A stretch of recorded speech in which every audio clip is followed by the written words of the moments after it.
Meu nome é Lissa, eu sou infectologista da CCIH do Hospital Araújo Jorge. Tem surgido muitas dúvidas de todo mundo que trabalha aqui em relação a como usar os EPIs, como são os fluxos, né, dos colaboradores, dos pacientes que chegam aqui com suspeita ou confirmação do novo coronavírus. Então esse vídeo vai servir para a gente ter essa orientação.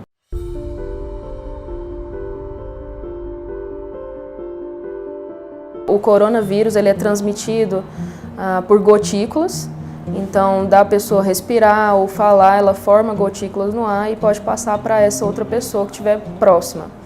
A distância é mais ou menos 1 metro, então em menos de 1 metro essa gotícula pode contaminar outra pessoa.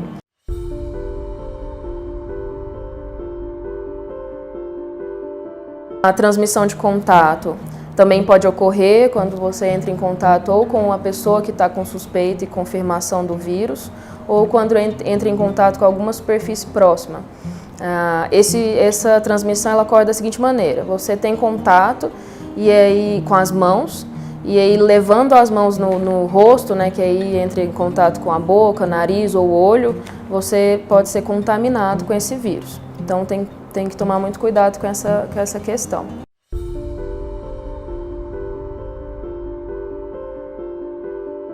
As precauções a serem utilizadas no hospital vai depender do local onde você trabalha. Nas enfermarias, técnicos de enfermagem, enfermeiras e fisioterapeutas deverão utilizar máscaras cirúrgicas em todo o ambiente de trabalho, em todo o tempo. No ambulatório, também a mesma coisa, terá que utilizar a máscara o tempo todo enquanto estiver em contato com pacientes. Na emergência, principalmente, também utilizar a máscara cirúrgica o tempo todo de trabalho. Nos guichês, lembrando que nos guichês tem os guichês que são protegidos com vidro e os que não são protegidos com vidro. Então, quem trabalha com a proteção do vidro no guichê não tem necessidade de utilizar as máscaras cirúrgicas.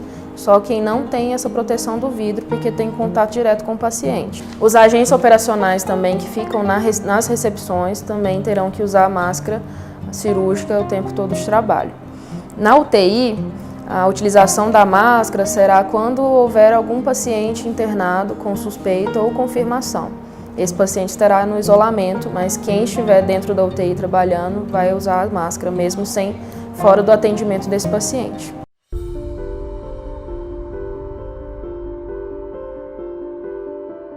O uso correto da utilização da máscara cirúrgica, que a maioria dos profissionais terão que usar, é da seguinte maneira, eu vou demonstrar. Então, correto é segurar a máscara dos dois lados, nas extremidades, colocar na face e prender na orelha. Ajusta para que não tenha entrada de ar. E nesse momento, quando está com a máscara, evitar de colocar a mão, evitar de fazer isso que é muito comum, de colocar aqui no pescoço. Então, quando não precisar utilizar a máscara, tira a máscara e joga fora. Então, o momento que estiver com a máscara, é com a máscara o tempo todo, sem colocar a mão. Como que eu retiro essa máscara? Coloca aqui a mão aqui no elástico e retira ela assim, sem que encostar no rosto, tentando evitar que encoste no rosto. Depois da retirada dessa máscara, é importante fazer a higienização das mãos, tá? Por causa do contato, lembrando da transmissão de contato desse vírus. Então, cada profissional em seu posto deverá identificar qual a máscara que está disponível. Se for máscara dupla, o tempo de uso ela é de 1 hora, então passou 1 hora tem que ser trocada. Se for máscara tripla, o tempo de uso são 2 horas, então ela tem que ser trocada nesse tempo. Se umedecer, sujar, alguma coisa que rompa essa cobertura da máscara, ela tem que ser trocada em menos tempo. E essa máscara, quando for descartada, deverá ser descartada no lixo infectante. Não descartar nos corredores do hospital, na escada, sempre dentro do lixo.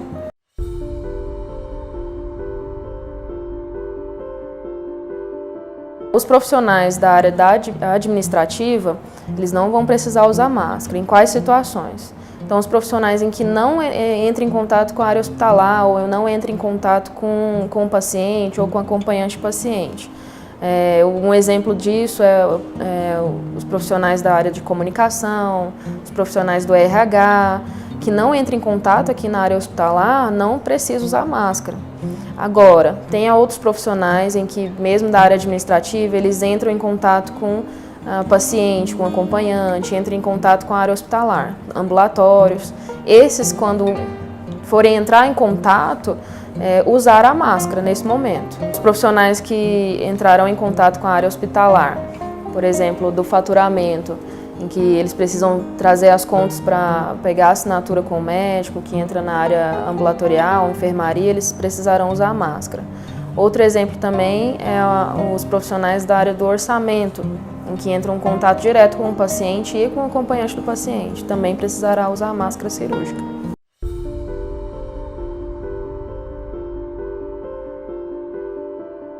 Os pacientes que estiverem internados no hospital, eles não precisarão usar máscara. O paciente que tiver suspeito ou confirmação do coronavírus que porventura estiver internado aqui no hospital, ele estará numa área de isolamento. Então, os outros pacientes que estiverem internados em outros ambientes não precisará usar a máscara, nem tampouco os acompanhantes.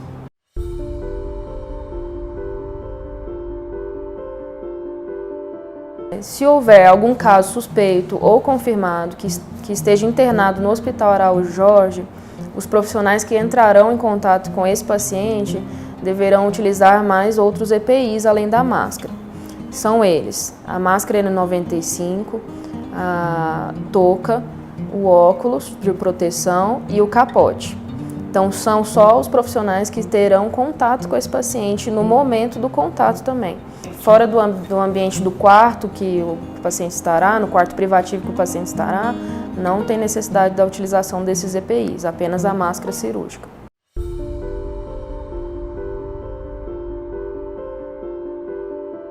Bom, além do uso da máscara cirúrgica, de todos os EPIs quando for atender algum paciente com suspeita ou confirmação de coronavírus, muito importante a higienização das mãos. Então, sempre que tiver contato com o paciente ou com alguma superfície, lembrar de lavar as mãos. E mesmo no ambiente de trabalho, lembrar de lavar as mãos com mais frequência também. Lembrando que a higienização das mãos ela pode ser feita com água e sabão ou com álcool. Lembrando que o álcool é para ser realizado em locais onde que não tem a pia disponível. Então, se você tiver com a pia, com água e sabão disponível, pode fazer essa higienização assim. Vou demonstrar um pouco como é que é. Então, você coloca o sabão na mão, espalha bem na palma da mão. Depois você vai para o dorso da mão, lembrando de friccionar mesmo, de lavar as suas mãos.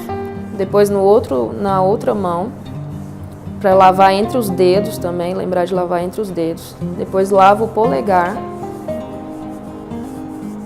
o punho das duas mãos e as unhas no final.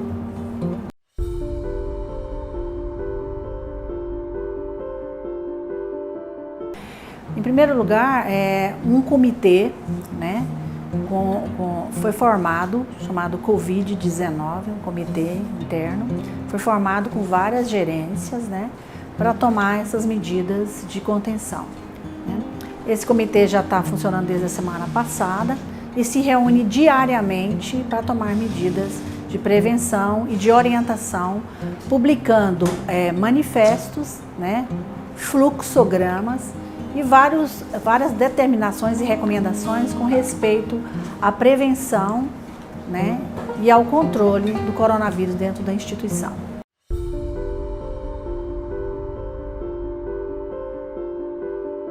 Devido à natureza, né, do paciente que é atendido aqui na CCG inclui inclusive a unidade oncológica de Anápolis, né? Pelo perfil do paciente, né, essas medidas têm umas características muito especiais, né? Porque nós temos um paciente que é um paciente mais suscetível a essa infecção e a fazer quadros mais graves.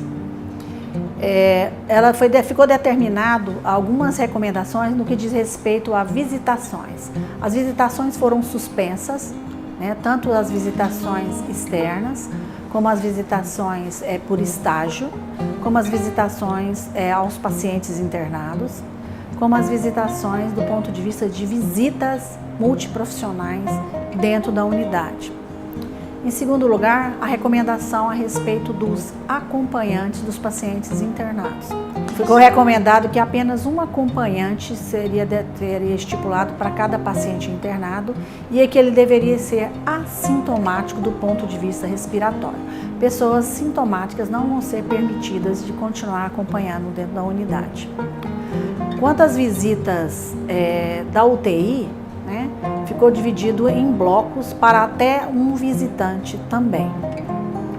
O atendimento ambulatorial, a nível de ambulatório geral, ficou estipulado para ocorrer em consultas de primeira vez, em pacientes que estejam em tratamento, que precisam de acompanhamento mais imediato, restringindo as consultas em 50%, onde as consultas de controle ou de doenças crônicas em acompanhamento sejam adiadas para 3 ou 4 meses. Da mesma forma, o atendimento e a realização da radioterapia e das consultas dos radioterapeutas ocorrerá assim como um laboratório para a coleta de exames, na forma de atendimento por blocos de horários, e onde os pacientes oncológicos em quimioterapia serão priorizados para o atendimento. Os grupos de visitação externas, como eu coloquei, estão suspensos, Inclusive o voluntariado, que faz parte de apoiar as atividades dentro da instituição, também estão suspensas as atividades do voluntariado.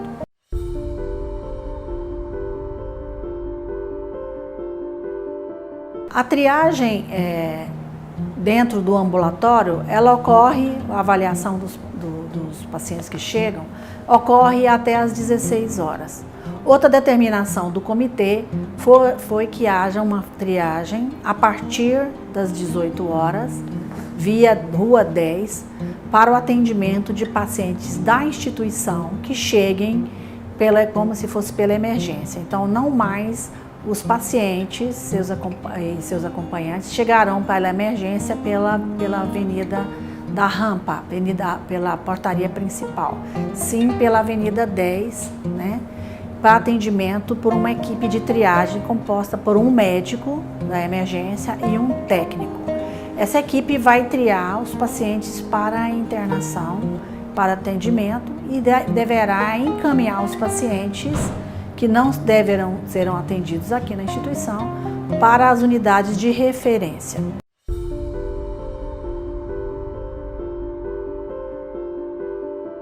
No que diz respeito a atividades paralelas, nós temos o banco de sangue, que continua em funcionamento pleno e, conforme as ocorrências que teremos aqui, a necessidade de doações continua a mesma. O que recomendamos para a população é que os doadores entrem em contato com a recepção nos telefones 3243 7031 para as doações, para o agendamento das doações.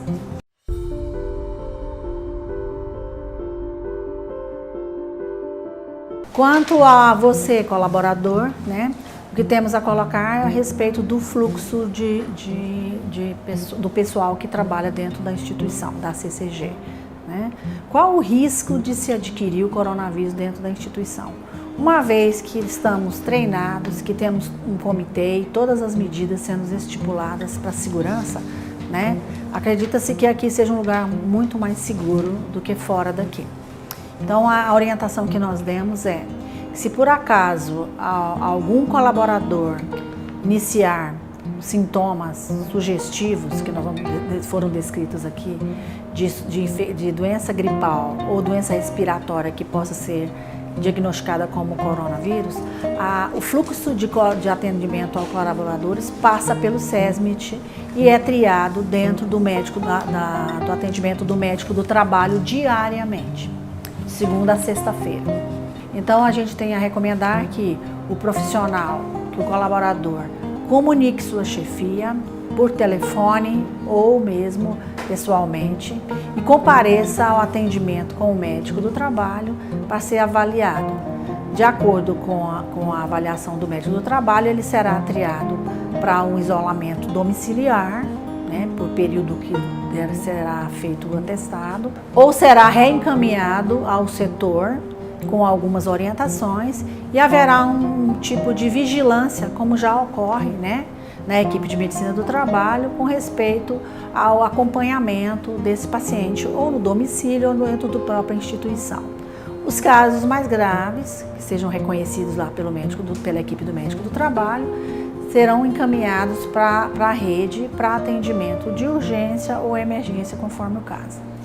Uma vez que aqui na empresa se notifique que o funcionário, o colaborador, esteja sintomático de alguma forma, quer pelo telefone ou pessoalmente, se o colaborador vier, recomendamos que ele utilize o equipamento de proteção, que é a máscara cirúrgica, né, e higienização das mãos. De preferência, comunique por via outra. E ao ser atendido, encaminhado e atendido no SESMIT pelo médico do trabalho, quem vai decidir, quem vai triar e decidir o que vai acontecer com o funcionário, o colaborador, será o médico responsável.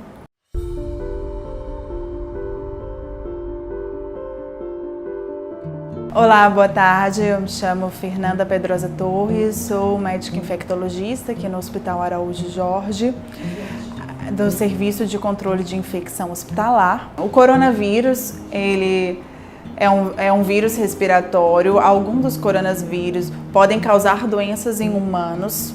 Atualmente estamos sofrendo uma pandemia relacionada ao SARS-CoV-2, que é o causador da doença Covid-19, né, que a gente está vendo falar muito, ser muito exposto na mídia, mas quem é esse paciente que é o paciente suspeito de coronavírus? Quais são os sintomas que a gente tem que prestar atenção? Então, os principais sintomas são tosse seca e um dos outros sintomas mais comuns é febre. A questão é que febre nem sempre aparece precocemente, então quando a gente vê os trabalhos dos pacientes internados, em torno de 45% deles apresentam febre até o momento da internação. Porém, durante a internação, a gente vê que 85% dos pacientes têm febre em algum momento da doença. Falta de ar, que é a dispneia, também é um sintoma muito comum. Ao contrário de algumas outras síndromes respiratórias que acometem muito o trato respiratório superior, normalmente os sintomas de via aérea superior relacionada com coronavírus ocorrem em torno de 15% dos pacientes. Então, a cada 100 pacientes, 15% vão ter algum sintoma de via aérea ou algum sintoma daqui para cima. Então, a cada 100 pacientes, 8 costumam ter dor de cabeça, 4% tem rinorreia, coriza, que é o nariz escorrendo, em torno de 5 em cada 100, né, 5% dos pacientes apresentam dor de garganta. Além disso, podem ocorrer outros sintomas inespecíficos e também são descritos sintomas do trato gastrointestinal, como diarreia. Não é uma coisa tão frequente, em torno de 4%, 3,8% dos pacientes, mas a gente também fica alerta a sintomas inespecíficos, como ou de outros sistemas que não são simples sistemas de via aérea de trato respiratório. Além da gente saber quais são os sintomas, a gente tem que saber e ter noção de qual paciente suspeito. Então, não é todo paciente que está com sintoma de resfriado, até porque nós temos outros vírus respiratórios circulando e a tendência a aumentar a incidência de doença por outros vírus respiratórios com a chegada do outono e inverno, com destaque para o vírus influenza, que é o causador da gripe. Os demais vírus respiratórios também podem causar sintomas similares ao coronavírus e a gente não consegue identificar somente por sintomas se a gente está falando de coronavírus, se a gente está falando de gripe ou se a gente está falando de parainfluenza, metapneumovírus, vírus essencial respiratório, adenovírus, ou seja, vários outros vírus que causam doenças respiratórias, certo? Da importância da gente ter conhecimento epidemiológico de quem são esses pacientes suspeitos. Então, a gente tem 3 grandes grupos. O paciente viajante, que esteve em viagem no território para o exterior nos últimos 14 dias e apresenta febre e sintoma respiratório, também fica de caso para a gente com suspeição. O paciente contato de um caso suspeito, do qual a gente já teve coleta de exame para coronavírus e afins, ou de um caso confirmado e ele está com febre ou sintoma respiratório. E o que a gente fala que é o contato, além desse contato próximo, tem o contato intradomiciliar, que não é só a pessoa que mora, muitas vezes é a pessoa que está trabalhando dentro do domicílio de um outro paciente que ele é um caso suspeito ou confirmado de coronavírus e essa pessoa tem febre ou sintoma respiratório ou um sintoma inespecífico associado. Então, o que fica de mensagem? A gente ter conhecimento de quais são os sintomas, mas também ter o conhecimento epidemiológico, para a gente não sair testando todo mundo, o que prejudica, diminui a disponibilidade do teste para os pacientes que realmente precisam e evitar um comportamento de pânico, certo? Então, acho que é muito importante e dentro do nosso contexto hospitalar, a gente precisa saber quem é esse paciente para a gente fazer a adequada notificação, adequada triagem e obedecer todo o fluxo do hospital.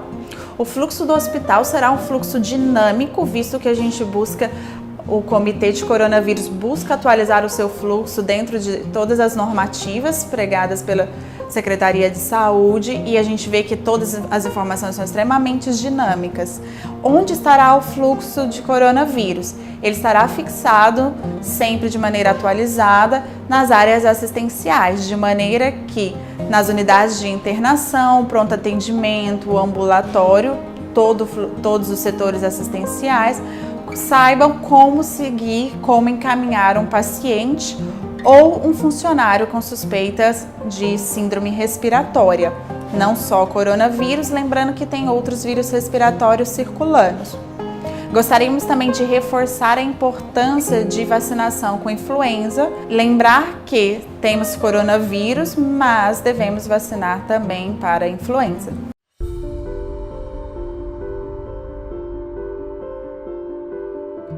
O funcionário que apresenta sintomas respiratórios deverá se dirigir ao SESMIT para avaliação do médico do trabalho. O médico do trabalho vai avaliar esses sintomas, avaliar se o paciente, o prestador, ele tem risco de coronavírus ou alguma outra síndrome respiratória e poderá classificar o paciente em leve, definir retorno ou não para o trabalho, definir monitoramento ou encaminhar o paciente para um serviço de saúde para o adequado segmento e avaliação.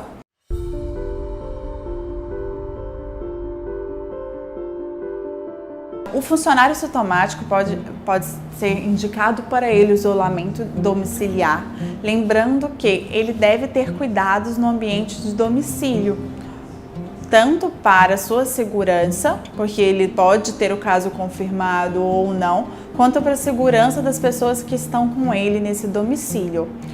Como assim? Se ele é um caso suspeito ou confirmado, a pessoa deve se manter isolada também dentro do local onde ela habita. Se ela compartilha o domicílio com outras pessoas, preferencialmente ela manter em um cômodo no quarto dela, com porta fechada e janela aberta para o ambiente externo. Sempre utilizar máscara dentro do domicílio, evitar compartilhar em momentos simultâneos ambientes de áreas comuns e se responsabilizar pela higienização desses ambientes simultâneos, e também se responsabilizar pela higienização, limpeza de superfície desses ambientes compartilhados, a qual pode ser realizada com álcool 70 ou com água sanitária. Gostaríamos de deixar um alerta para todos os nossos colaboradores que é extremamente importante todo o cuidado que nós estamos treinando e orientando para realizar no ambiente hospitalar, para evitar uma contaminação, tanto para a nossa proteção, quanto para a proteção do paciente, dos acompanhantes, de toda a nossa equipe, mas também temos que ter cuidado ao sair do hospital. No meio, então, não só no hospital, mas no ambiente externo, vamos evitar aglomerações Quando chegarmos em domicílios, preferencialmente determinar uma área suja na entrada, onde você vai chegar e tirar toda a sua roupa, sapato do hospital, para na sua casa manter um ambiente o mais limpo possível e com menor risco de contaminação, transmissão de algo para as pessoas que habitam o domicílio com você e também para a sua segurança. Então, lembre do cuidado para evitar a transmissão, da importância da higienização das mãos, da etiqueta para tosse, de evitar aglomeração não só no hospital, mas também no ambiente externo. Cuide de você, cuide da saúde do paciente, cuide da saúde do seu colega, pense no todo. Em tempo de coronavírus, torna-se ainda mais importante o nosso comprometimento de checar todas as informações antes de repassarmos, antes de compartilharmos com os outros. É extremamente válido o cuidado para evitar fake news. Então, procure sempre uma informação validada ou com um profissional qualificado. O Comitê de Coronavírus terá o cuidado de manter sempre informações atualizadas nos meios digitais e mídias da Associação de Combate ao Câncer. Temos também meios confiáveis do Ministério, com destaque para o aplicativo do Coronavírus SUS, onde há um item específico sobre fake news. E também temos números do Ministério da Saúde para justamente realizar a denúncia e ou checar informações sobre possíveis mensagens virais para avaliação da sua veracidade ou se são fake news. O WhatsApp do Ministério da Saúde contra fake news, que pode ser utilizado para denúncia de fake news, mas também para checagem de veracidade de mensagens virais, é DDD 61, telefone 9289 4640. Contamos com a colaboração de todos vocês, estamos disponíveis para esclarecer qualquer informação sobre o tema. Finalizando, gostaríamos que você, colaborador, juntamente com toda a equipe e o Comitê de Covid-19, trabalhássemos juntos, com calma, com equilíbrio, para que pudéssemos prestar a maior assistência e com a maior segurança possível para o paciente e para o bom andamento do nosso trabalho, né?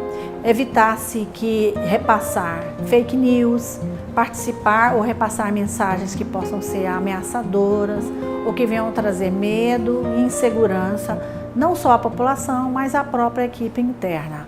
Gostaríamos de colocar que estamos à disposição, que todos os dias um comitê vai se reunir e qualquer medida deve ser comunicada, qualquer alteração vai ser comunicada para toda a equipe, no intuito de garantir segurança para o colaborador e para os pacientes.